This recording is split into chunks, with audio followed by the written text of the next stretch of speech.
Now, you know about Dimez, you know about Dayfri. Obviously, on the other side, you got Fab and you got Arsenal. But for me, I think the difference in this game is going to be the role players. You know, can Mel be that third guy for the Celtics? And which one of those three shooters for the Mavs is going to come through? You know, Devillon, JLB, Seam, those guys, you can't leave them open.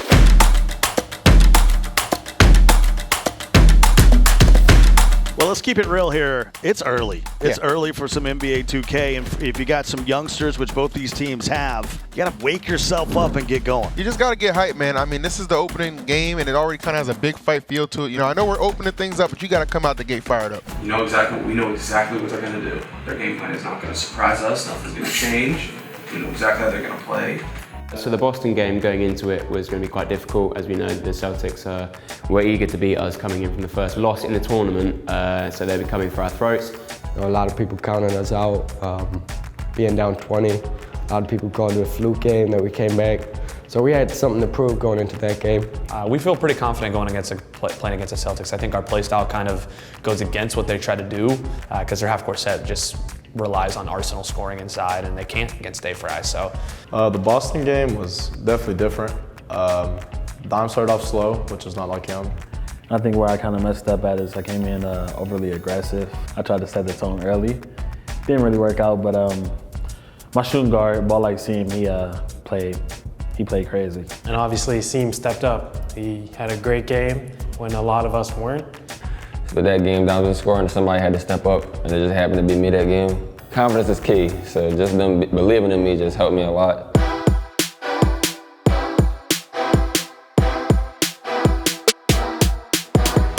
Let's go! Up ahead to Seam, and one! Let's go, Seam, give me another one. Good floater, floater! Good shot, boy! Let's go! Let's go, Seam!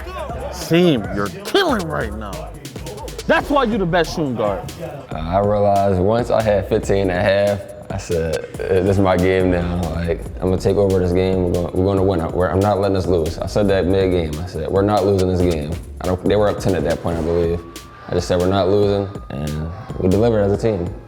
I mean, that was kind of our game plan, you know, getting Seam involved with off-ball screens especially, trying to get him open for open looks. You know, it came to a point in time where we were like in timeout, and they were like, run a play or run this. I'm like, no, we're running a play for Seam. We're just gonna get Seam the ball. He's hot right now. We're gonna feed him. it's definitely nice to see it, but it's something I've seen in practice. I mean, I know that we're capable. I know that everyone on this team is capable of having that moment, and I knew Seam was an elite shooting guard, and the league is finally realizing it as well. He just is always so calm and collected in game, and that's always nice to have on the team. Dimez had a really big fourth quarter that kind of pushed us over the edge, kind of gave us our lead. Dimez was great at breaking down defenses, throwing dots, playing with the defenders, playing with their heads, making them think he's going to do one thing, he does another, and it just messes up their whole defense. They all collapsing. 12 seconds. Circle. Good bucket. Pick me up. Let's go, Dayfri, get it! Let's go, man! I know! Come on, man! Keep that same energy all game! Let's go. Come on. What I tell you, bro? Dagger! I know! I didn't score till like the fourth quarter, but that's when we really needed it. And that's kind of where I came alive at. And seeing kept us in the Dayfri, had a big game that we came out with the win. And my goodness, what a rally from the Mavs yet again. Mavs able to move to 2-0. I'm not the guy to talk to right now. This the man. He balled out. Best shooting guard in the league right there. What's next for the Mavs? 76ers, 6 o'clock. We play the 76ers. That's the next thing. That's what we focusing on. That's the only game. This game's done. We got the win, thankfully. 2-0. Trying to be 3-0 to finish the day. Let's move on to the next matchup. Here is the game of the night right here. Sixers and Mavs Gaming, a rematch. Sixers put it on them the first time. Get back. Get these seeds. Throw me up. Clear it out. Still. We got one more.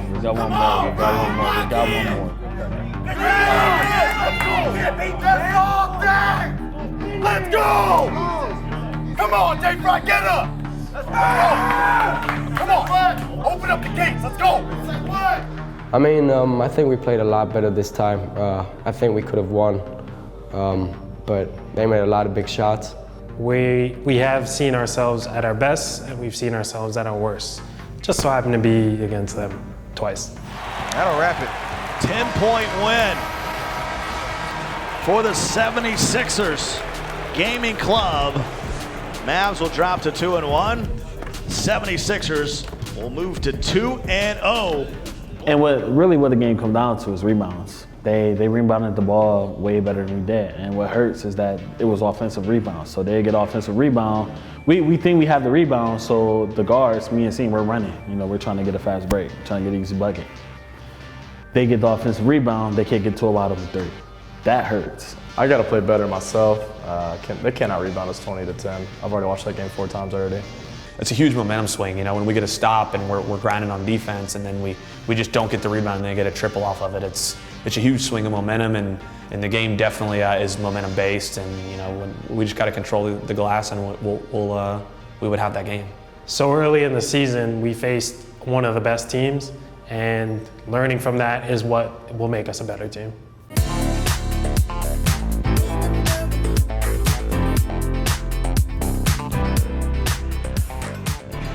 Right at Dayfri. Where we at? Hey, it all sounds good. Where we at? Camera too. Put it all sounds good. Yeah, I know. We gonna see what happens. Blood incoming. Blood incoming. You know, I'm in the game. Every Monday when we go out, it's super helpful. Like, not only as a team bonding, but just to sort of restart and refresh the new week. Yeah, our Monday outings are good for us because it's a whole new clean page. On the weekend we do dwell on quite a tough loss, but being able to Monday, being able to talk with the guys, to have like a free day, chill out, do some team outings afterwards, it's great for everyone. You can refresh themselves, everyone can laugh, have a good time, so then we're ready for training on Tuesday, Wednesday, Thursday. You want some, bro? Check the scoreboard, dude. You both got good? No. No. No. You know how serious it is.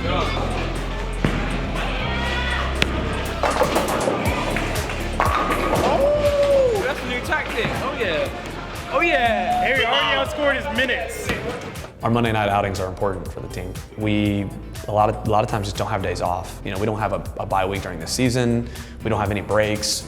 So it's really tough on the guys. You know, we have Sunday afternoon and night free, and then, you know, Monday night we're able to actually like go and relax and like go out, have a good meal and have some fun and enjoy ourselves, and then not all be about NBA 2K for a minute. I feel like it kind of gets our mind off of it. Like this week, we had a tough loss versus the 76ers. Obviously, we went 1-1. Me personally, I look at the loss more than I do the win.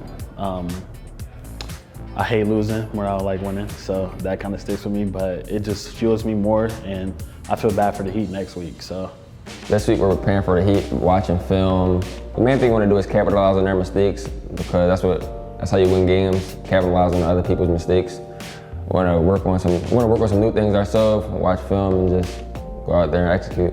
I think that if we play our game, we're going to be just fine against really any team in the league. I believe that's true. So if we can shore up our rebounding deficit, that'd be a huge advantage for us. And then obviously just not allowing very many points in the paint.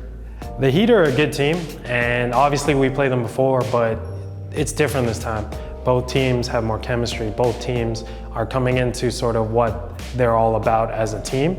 They have a chip on their shoulder. They just got their first W, and they want to get us back for what happened in the first game. We might try and mix a few things up. We always try and play differently every single game, so no one can get our number. They know, different plans, different kind of setups each week. Throws them off guard. They never know what's going to be thrown at them. So we always try and update our plays and moves and how we play as a team. So I'm going in with a chip on our shoulder and make a statement. Like, we shouldn't have lost that last game, and we're going to prove it right here. So that's why I feel bad for the Heat, because the whole team feels the same exact way.